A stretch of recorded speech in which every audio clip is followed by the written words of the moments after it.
I am joining us right now, the man, the myth, the legend, who I'm sure is undefeated in all his leagues as well, from CBS Sports, the one and only Dave Richard. Good morning, Dave. Normally I would like to take a little bit of credit for you being undefeated in your leagues because I know that I help you out and it's great. But when you accidentally forget to replace somebody in your lineup, then I don't know. I think the golden horseshoe up your you-know-what is really taking effect, man. That Jell-O mold has solidified, and now you're in a position to dominate your fantasy leagues and the knockout pool. Dave, it's time to go buy property in Los Angeles, a Powerball ticket, all the things that you need to have right now because you are living under the right ray of sunshine. It is so far, and I will tell you, we all have our babies. And not like, by the way, it's not like I picked this guy out of everyone. This guy was on every single list pretty much of guys to watch for, but Amon-Ra St. Brown, both leagues. I know anyone who has that guy on their team is smiling ear to ear. But let me ask you this. Where are you putting – is this one of those guys we talk about every year where it's like, okay, his value is super high, sell him now, or are you high on him all season? I think you've got to be high on him at this point. And I think the reason to be high on him, Dave, is because the Lions are high on him. You look at how last year ended, and this was my argument against Amon-Ra a month and a half ago. It was, well, who else was missing for Detroit? There was no downfield threat. TJ Hawkinson was out. DeAndre Swift was back, but he really wasn't effective. Jared Goff had no choice but to go to Amon-Ra St. Brown. And I thought, well, with all the changes that the Lions had made, there's no way that St. Brown is going to see a 30% target share. Yeah. And I was right. He's not seeing a 30% target share. He's seeing like a 35% target share. The Lions are completely building their pass offense around him. He's the perfect short and mid-range target for Jared Goff to lean on. And think back to what Cooper Kupp was once upon a time when Goff was in L.A. Yeah. Cooper Kupp was that short area target. Robert Woods was too. And Goff had some good numbers then. But the real secret to the Lions is their offensive line. It's playing great right now, both in the run game and protecting Goff. And St. Brown's benefiting. I don't think you do anything with St. Brown except keep starting him in your lineup until that target share dwindles down. But I don't think that's going to happen, Dave. I think he's going to be good. Dave, kind of on that point, I don't know when is enough of a sample size to start thinking trading on your lineup. I know waiver wire is always important, but like when would you go, I've seen enough, I am going to sell high on this player? Like when do you even start to think about trading? I think you start thinking about it when a player that you drafted past the halfway point in your league plays beyond expectations. Like, an example is James Robinson, who for the first 2 weeks of the season has been unbelievable, way better than we thought he'd be. And he's putting up numbers, but if you watch him play, week one, I thought he looked pretty good. Week two, you could have folded your laundry in the amount of time it took him to get the snap and score his touchdown last week against Indianapolis. And now he's running into the Chargers. And I think a lot of the defenses, you see South, maybe not Tennessee, but certainly Houston and Indy and Jacksonville. He's not playing Jacksonville, obviously, but they're starting to get a little bit better. And I wonder if now's the time to try and sell high on James Robinson. He's got the Chargers this week. Say he scores again this week. This might be the time to try and flip him straight up for Derrick Henry if Derrick Henry has just an okay game. Because I can't help but think that Derrick Henry will figure out a way to turn this around. I'd want to say that Najee Harris is in the same boat, but Najee's schedule coming up is really bad. He's someone I would sell high on. Leonard Fournette, if Fournette doesn't have a good game this week, go get him. Try and turn James Robinson into Leonard Fournette, a player that you took in round 9 into a running back that went in round 2, and a running back who should get a lot better when that offense in Tampa Bay steps up and starts to have all their components back and looks like the offense from 2021. Dave Richard, CBS Sports, joining us. I feel like we have these questions every single year, but once again, a lot of questions about Zeke Elliott, Dak Prescott going down, Cooper Rush coming in. They play the Giants this weekend. Where are you at with this guy? Is he done being an everyday RB2? Is he a flexy type of dude now? Where are you at with him? I think you've got to go week to week with Zeke, and I'm not trying to be cute and rhyming here, but that's just the way that it is. Thank you. Look, the first 2 weeks of the season, the schedule wasn't great for him, and his numbers weren't necessarily awesome, but his efficiency was good. His efficiency was actually better than Tony Pollard's. Zeke was averaging 4.2 yards per carry. Pollard was at 3.4.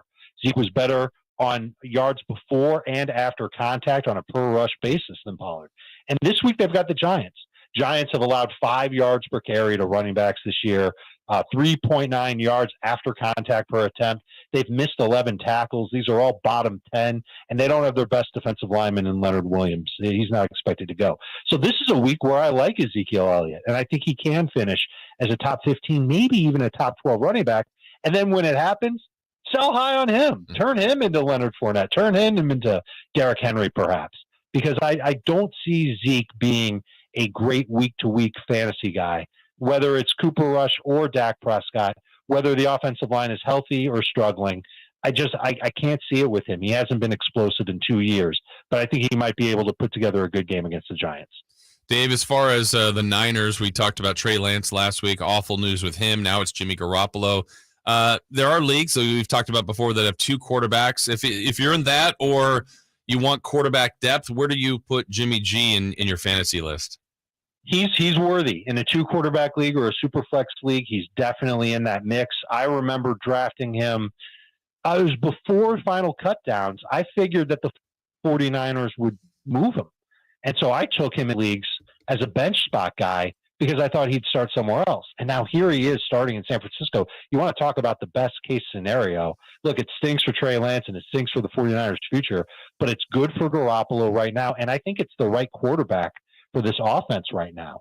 So I'm on board with starting Jimmy Garoppolo as a number 2 quarterback. I would like the matchup better this week if Pat Surtain wasn't healthy and wasn't playing. But he's going to be a difference maker in that secondary for Denver, and that's a pretty good defense. So I think Garoppolo isn't worth starting in a 1-quarterback league. He's going to be a bye-week replacement, but I do think he will bring out the best in terms of numbers for George Kittle, for Brandon Ayuk, for Deebo Samuel, and Deebo was going to do well running the ball anyway. But I think those 3 players, their value is on the upswing because Garoppolo's there and because the 49ers, they might be in position now, guys, to throw the ball more than they have in the past because the game has so many question marks for the next month and a half. You mentioned at the end of your Ezekiel Elliott answer, Derrick Henry, and maybe going out and getting him. And here's another guy that has a lot of people stumped. First 2 weeks, he just hasn't looked Derrick Henry-esque, 3.1 yards per carry. A.J. Brown and the lack of the stretchability of that pass game seemed to hurt him a little bit. But are you bullish on him the rest of the year? Mostly. And the reason why there's 2 reasons why I'm nervous about it. It's a little bit about him and a little bit about the rest of his team. I thought that Henry wasn't quite as bursty as we had seen him before. And I don't know if that's the foot injury or if it's just him being 28 years old or him not trusting what he sees because his offensive line, and this is the other issue, the offensive line and the offense in general in Tennessee has a problem. If they can't pop open lanes for Derrick Henry, and if they can't scare off defenses with the pass, then you're going to see Derrick Henry see a ton of 8 in the box. Yeah. And if that burst isn't quite there, then yes, it makes me nervous. But I like the schedule for him moving forward. He's got the Raiders this week. I think he can score on the Raiders and get some good yards against them. The Colts run defense has been pretty good. He's got them 2 of his next 4 games, but he's also got the Commanders, the Texans, Kansas City, maybe the Broncos. That could end up being a decent matchup for him at home. That gets him through the midpoint of the season. So I'm not ready to sell low on Derrick Henry, which is what you'd be doing if you traded him right now. I want to wait until he builds up a couple of big games, and I think he's going to have the opportunity to in the next 3 to 7 weeks. And at that point, if I don't see it from the Titans offense, really if I don't see the Titans offense developing their pass game, then it's time to say goodbye to Derrick Henry before he takes on the Packers, the Bengals, the Eagles. He's got the Chargers later on this season. These are going to be tougher matchups for him, and if that offensive line isn't fixed, he's going to have some very inefficient games. How much are you believing in what Tua has done so far? I believe it mainly because the offense is dysfunctional when it comes to running. I know schematically they can do it, but when you've got Raheem Mostert and Chase Edmonds as your running backs, and they're efficient, but they're not being given huge opportunities, I think everything kind of leads back to Tua, which is what I was saying before the season. This offense is going to revolve around Tua and how well he can throw the football, not just 50 yards downfield, but also 8 yards downfield, 12 yards downfield. And he's passed the test so far this season. I don't mind starting Tua this week because I think he's going to end up throwing the ball 35 times, even against Buffalo. And by the way, that Buffalo secondary, they're missing a bunch of starters. So I think there's going to be opportunities for double moves to take place for Waddle and Tyreek Hill, and Tua should be able to hit them on a lot of catch and run plays. He is a top 10 quarterback for me this week. Dave Richards, CBS Sports. All right. Where can we hear you, see you, read you? Where are you getting everybody prepped up for Sunday?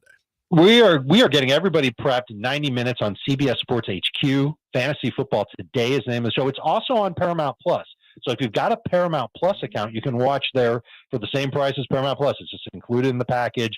Very generous of Paramount Plus to do that. And we're previewing every game that's on the Sunday slate. We've kind of started doing this new thing on Fridays. It used to be very DFS heavy, but now it's DFS light. It's player prop light, and it's very heavy, going game by game, picking out the biggest starter sit, going through the injury reports, and we do it really quickly. So you can't really afford to miss it. It starts at 9 a.m. on CBSSportsHQ.com or on the free CBS Sports app or on Paramount Plus. So really, there's no excuse. We're everywhere at this point. I have Paramount Plus. I'll be tuning in. Got an extra screen for there you you. Go. Everything. I'll see you Sunday. Dave, as always, thank you for helping everybody out Fridays. We'll talk to you in a week. Gentlemen, you've got it. Good luck in your leagues. Although, Dave, you don't need it. Oh stop God, it. He's doing the thing. All right. We'll let you know next week, pal. Thank you.